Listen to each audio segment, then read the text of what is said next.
फडणवीस साहेब म्हणतात 7/12 कोरा, अजितदादा म्हणतात पैसे भरा, फडणवीस साहेब म्हणतात 7/12 कोरा, अजितदादा म्हणतात पैसे भरा, शेतकरी एकजुटीचा, आपल्या माय बापाचा. नुकत्याच विधानसभा निवडणुका झाल्या तेव्हा देवेंद्र फडणवीस जे आहेत यांनी सांगितलं होतं की शेतकऱ्यांचा जो 7/12 आहे तो आम्ही कोरा करणार आहे, म्हणजे शेतकऱ्यांवरील जे कर्ज आहे ते कर्ज आम्ही माफ करणार आहे. त्यामुळे अनेक शेतकऱ्यांनी कर्ज भरलं नाही. अनेक शेतकरी आता सध्या शेतकरी मेटाकुटीस आलेला आहे. अनेक शेतकऱ्यांकडे जे सोयाबीन यायला पाहिजे होतं ते सोयाबीन कमी प्रमाणात आमच्याकडे आलं. आम्ही पैसे भरायचे कसे असा प्रश्न आम्हाला सतावत असताना काल परवा आपलेच राज्याचे उपमुख्यमंत्री अजितदादा पवार यांनी मात्र पैसे भरायला सांगितले आहे. आमचा शेतकरी आता दुविधा मनस्थितीत आहे. सरकारमधील सत्ताधारी नेतेच जर एकीकडे मुख्यमंत्री वेगळं स्टेटमेंट देत असतील आणि दुसरीकडे उपमुख्यमंत्री वेगळं स्टेटमेंट देत असतील तर आमच्यासारख्या सर्वसामान्य शेतकऱ्यांनी काय करायचं असा प्रश्न आम्हा शेतकऱ्यांना पडलेला आहे. त्यामुळे आज आम्ही चिखली येथील बँकेसमोर आंदोलन करीत आहोत. आज आम्ही या बँकेसमोरून एक नारा दिलेला आहे. फडणवीस साहेब म्हणतात 7/12 कोरा आणि अजितदादा म्हणतात पैसे भरा. हा नारा आम्ही इथून दिलेला आहे आणि जोपर्यंत शासन कर्ज माफ करणार नाही तोपर्यंत आम्ही आमचे पैसे भरणार नाही. ही खूणगाठ आम्ही बांधलेली आहे. ही खूणगाठ बांधायचं कारण एवढंच आहे, कारण जेव्हा आम्ही सत्तेत येऊ त्यावेळी आम्ही शेतकऱ्यांचा 7/12 कोरा करू असा शब्द राज्याचे सध्याचे जे मुख्यमंत्री आहेत यांनी त्यावेळी दिला होता. त्यामुळे आम्ही शेतकरी आता कर्ज भरणार नाही. आमचं एकच म्हणणं आहे की शेतकऱ्यांचा 7/12 कोरा करा आणि शेतकऱ्यांना एकदाच कर्जमुक्त करा. नमस्कार, मी रिनेश रंजन. आपण पाहत आहात मित्रहो बातम्यांची बातमी. मित्रहो, या महायुती सरकारचा महाराष्ट्रभर, अख्ख्या महाराष्ट्रभर सध्या उभा धिंगाणा सुरू आहे, लक्षात घ्या. आणि तो धिंगाणा बघून, तो तमाशा बघून खुद्द त्यांच्या पक्षातील त्यांचेच समर्थक आणि त्यांचेच मतदार त्यांच्यावर हसतायत, त्यांची खिल्ली उडवत आहे. मित्र, एकाचं खेटर एकाच्या पायात अजिबात दिसत नाही. मुख्यमंत्री देवेंद्र फडणवीस, अर्थमंत्री अजित पवार साहेब आणि कुणाल कामरामुळे व्यथित झालेले उपमुख्यमंत्री एकनाथ शिंदे साहेब, या तिघांच्याही वेगवेगळ्या वक्तव्यांची काला खिचडी झाली आहे. गोपाल काला झाला आहे. मित्र, कोण कोण काय बोलताय काही लक्षात येत नाही कुणाच्या. सध्या कर्जमाफीच्या मुद्द्यावरून महाराष्ट्रभर रान पेटला आहे, वनवा पेटला आहे. मित्र, फडणवीस म्हणतात करू 7/12 कोरा, अजितराव म्हणतात 2 दिवसात पैसे भरा. अरे, तुमच्या जिभेला काही हाडबीड आहे की नाही? काही हाडं आहेत का तुमच्या जिभेला? हे सर्व पटाच्या बैलासारखे बावचळले आहेत. मित्र, लक्षात घ्या, अगदी बावचळले आहेत. बैल बावचळला की गर्दीला चेंगरून पुढे जात असतो ना, अशी गत या महायुती सरकारची सध्या झाली आहे. निवडणुकीच्या दरम्यान आपल्या घोषणापत्रात ठळक अक्षरात कर्जमाफी नमूद केली होती, लक्षात घ्या. बघा, माईक वरून बोलताना बघा, एकदा पुन्हा त्यांची व्हिडिओ क्लिप ऐका तुम्ही वाटलं तर. फडणवीसांनी तर चक्क शब्दांना चाल देऊन गाण्याच्या रूपात आश्वासन दिलं होतं. तुम्हाला माहिती असेल काय म्हणतात बघा, अगदी गाण्याच्या रूपात. आमचा निर्णय झाला आहे, आमचं सरकार आलं तर करू शेतकऱ्यांचा 7/12 कोरा कोरा कोरा, अगदी गाण्यासारखा. दुसरीकडे अजित पवार म्हणतात 2 दिवसात पैसे भरा. एक म्हणतो 7/12 कोरा, दुसरा म्हणतो पैसे भरा. बगल बच्चांसारखं काहीही बोलायचं, काही म्हणे आर्थिक स्थिती राज्याची बिघडली आहे सध्या. हो, मी आर्थिक शिस्त लावणार म्हणे. अजित पवार साहेब, अहो, तुमचे प्रवक्ते अमोल मिटकरी म्हणतात तुम्ही 11 वेळा अर्थसंकल्प सादर केला आहे सभागृहात. 11 वेळा, 1-2दा नाही. एवढे तुम्ही तज्ज्ञ आहात म्हणूनच ना तुम्ही अर्थमंत्री होता आणि आज तगायत आहात. म्हणूनच तर तुम्ही वारंवार अर्थमंत्री होते, असाच त्याचा अर्थ निघतो ना. मग 11 वेळा तुम्हाला अर्थसंकल्प सादर करण्याची संधी मिळाली तर तुम्ही आतापर्यंत मग काय केलं? आतापर्यंत तुम्ही आर्थिक शिस्त का नाही लावली? तुम्हीच तर होता ना अर्थमंत्री, वित्तमंत्री. तुम्ही 11 वेळा अर्थसंकल्प सादर केला आहे तर याचा अर्थ तुम्हाला यापूर्वीच माहीत असणार की राज्याची आर्थिक परिस्थिती नाजूक आहे, बिघडलेली आहे, तब्येत बरी नाही राज्याची, तिजोरी खाली आहे. मग निवडणुकीच्या दरम्यान देवेंद्र फडणवीस मंचावरून बिनदिक्कतपणे कर्जमाफीचे जाहीर आश्वासन देत होते. तेव्हा त्यांना तुम्ही रोखायला हवं होतं ना? का नाही रोखलं त्यांना? त्यांना म्हणायचं होतं की देवेंद्रजी, आपल्या खिशात पैसे नाही असं बोलू नका कृपया. आपलं अंथरूण लहान आहे, जास्त पाय पसरवू नका. आपले पाय उघडे पडतील आणि लोक आपल्यावर हसतील, आपली खिल्ली उडवतील. असं का नाही सांगितलं तेव्हा अजित पवारांनी फडणवीसांना? मित्र हो, हा अगदी फालतूपणा, याला फालतूपणा म्हणतात. आणि हा फालतूपणा आहेच. आणि स्वतःच्या हाताने स्वतःलाच नागडं करून ढोंगी नृत्याचे सादरीकरण सध्या मित्र हो महाराष्ट्रात सुरू आहे, हे लक्षात घ्या. जनतेला वेड्यात काढणारी ही नाठाळ नौटंकी आहे, दुसरं तिसरं काहीच नाही मित्र हो. एकेकाळी चळवळीची मशाल घेऊन शेतकऱ्यांबद्दल बोलणाऱ्या त्या अमोल मिटकरींना आमदारकी मिळाल्याबरोबर त्यांनी मशाल खाली ठेवली आणि दादांची हलगी वाजवायला सुरुवात केली.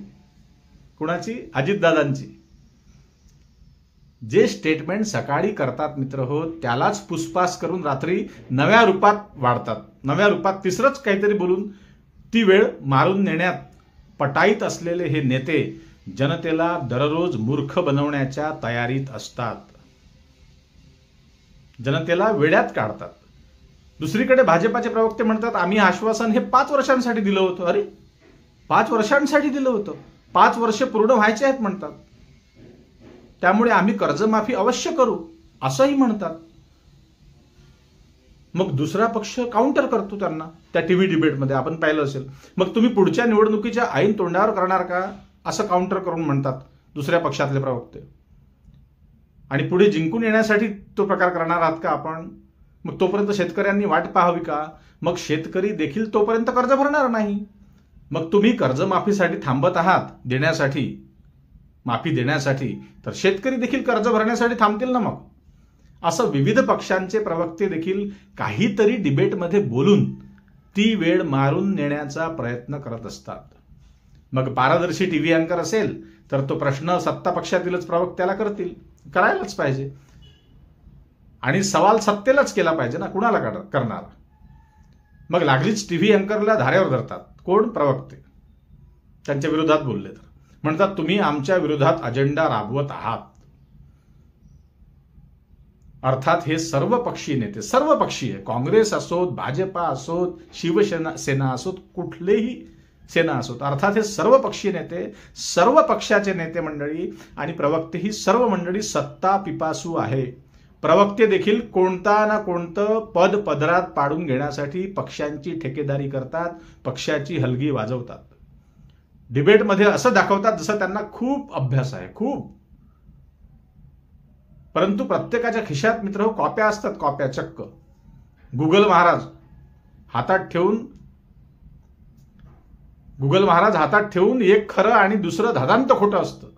अर्धा तास आपली आग पाखड करतात आणि आपापल्या पक्षाचे डमरू वाजवून घरी जातात आणि जनतेचा वेळ वाया घालवतात. शेवटी त्या टीव्ही डिबेटमधून जनतेला काहीही प्राप्त होत नाही. प्राप्त काय होतं? अँकरला पगार मिळतो, टीव्हीला टीआरपी मिळते आणि प्रवक्त्यांना मिळतात पक्षाची पदे. जनतेच्या डोक्याचा भुगा करून 5ही जण त्या डिबेटमधून पसार होतात. मित्रांनो, हे सरकार लबाड लांडग्याच्या भूमिकेत सध्या आलं आहे, हे लक्षात घ्या. हे सरकार कर्जमाफी वगैरे काहीही करणार नाही, आशा अपेक्षा ठेवू नका. धोरणच चुकीचं आहे. आपल्या चॅनलवर तर अनेक जण कमेंट करतात, आपल्या रिनेश रंजन चॅनलवर. ते तर अगदी सरळ सोट म्हणतात मित्र कमेंटमध्ये, सिंचन घोटाळ्याचे 70,000 कोटी रुपये आधी अजितदादांनी भरावे म्हणतात. आम्ही त्वरित कर्ज भरण्यासाठी समर्थ होतो. मग कसे समर्थ होतात? ऐका.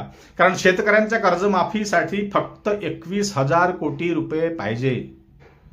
मग अजितदादांकडे 70,000 कोटी रुपये थकबाकी आहे ना, असं म्हणतात लोक कमेंटमध्ये. अर्थात मोठी रक्कम ही 70,000 कोटी रुपये आहे की 21,000 कोटी? 70,000 कोटी. आणि तो पैसा देखील जनतेचाच आहे, आमचाच आहे असं म्हणतात. त्यामुळे 70,000 कोटी जर दादांनी भरले तर सलग 3 वर्ष आमची कर्जमाफी होऊ शकते असं शेतकरी म्हणतात. आणि अगदी क्षणात राज्यात आर्थिक शिस्त लागते ना, तुम्हाला जी पाहिजे ती, तुम्हाला जी शिस्त हवी आहे. लोकांना शिस्त लावण्याआधी ही सुरुवात जर अजितदादांनी स्वतःपासून केली तर महाराष्ट्रात एक नवा आदर्श पुढे येईल. शेतकऱ्यांचा प्रश्न कायमचा मिटेल. अजितदादा देखील आरोपातून मुक्त होतील. आरोप त्यांच्यावर झाला आहे ना, तो सिद्ध झाला नाही हा भाग वेगळा आहे, त्यांनी पक्ष बदलवला.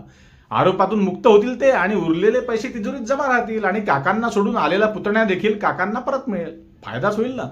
आणि होय, तुमच्याकडे 70,000 कोटी नसेल आणि तो घोटाळा तुम्ही केलाच नसेल तर मान्य आहे ना आम्हाला, तर तसे जनतेपुढे येऊन त्यांनी पुरावे द्यावेत, सांगावे जनतेला. एकदाचा किस्सा खल्लास होईल. मित्र हो, हा एक प्रकारे तमाशा उभा झाला आहे सध्या महाराष्ट्रात या नेत्यांच्या रूपाने. हे नेते माणसं आहेत की आणखी कोण आहेत हे कळायला मार्ग नाही. शेतकऱ्यांना कर्जमाफी मिळणार नाही हे लक्षात घ्या. तुम्हाला कर्जमाफी हवी असेल तर लक्षात घ्या मित्र हो, लोकशाहीच्या मार्गाने पुढे जा. शेतकऱ्यांनो, सरकारचे घोषणापत्र घेऊन कोर्टात जा, पोलिसात गुन्हा दाखल करा किंवा येणाऱ्या 11 तारखेला, लक्षात घ्या, येणाऱ्या 11 तारखेला माजी मंत्री माजी आमदार बच्चू कडू यांच्या आंदोलनात सहभागी व्हा. तुम्हाला पर्याय नाही. येत्या 11 एप्रिल रोजी रात्री 12 वाजता बच्चूभाऊ कडू आंदोलनाची सुरुवात करणार आहे. महात्मा फुले आणि डॉक्टर बाबासाहेब आंबेडकर यांच्या जयंतीनिमित्त ते या शेतकरी आंदोलनाची पायाभरणी करणार आहेत 11 तारखेला. तारीख लक्षात घ्या. आणि हो, गळ्यात निळा पट्टा आणि हातात भगवा झेंडा घेऊन लोकांनी आपापल्या परिसरातील, आपापल्या मतदारसंघातील आमदाराच्या घरापुढे जाऊन शांततेच्या मार्गाने, लक्षात घ्या, शांततेच्या मार्गाने आंदोलन सुरू करावं असे आवाहन बच्चू कडू भाऊंनी केले आहे. आणि हो, कायदा व सुव्यवस्था कायम ठेवा. कायदा व सुव्यवस्थेला तडा गेला तर शेतकऱ्यांना कारागृहात पाठवतील हे सरकार. त्यामध्ये पटाईत आहे, लक्षात घ्या. हाती सापडू नका. आणि आंदोलन हाणून पाडतील ते. त्यामुळे कुणीही सार्वजनिक मालमत्तेचे नुकसान करू नये. अगदी अहिंसेच्या मार्गाने जाऊन आपल्या मागणीसाठी लढावे असेही बच्चूभाऊ कडूंनी सांगितले आहे मित्र.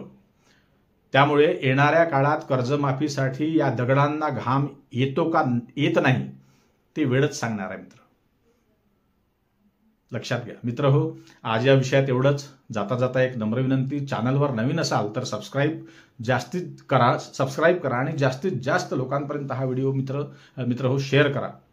लाईक करायला विसरू नका, कमेंट करायला देखील विसरू नका. बिनधास्तपणे लिहत चला, सकारात्मक. आणि जॉईन बटनचा वापर करा. आपल्या चॅनलचे तुम्ही सदस्य होऊ शकता. मी तुमच्याशी संपर्क करू शकतो चॅटिंगच्या माध्यमातून. मित्र हो, लक्षात घ्या, तुमची मला आवश्यकता आहे, माझी तुम्हाला असेल तर अवश्य प्रयत्न करा, प्रेम द्या. मित्र हो, पुन्हा भेटू नवीन विषयावर बोलण्यासाठी नव्या दिवशी नव्या दमानं. तोपर्यंत नमस्कार. जय हिंद, जय महाराष्ट्र.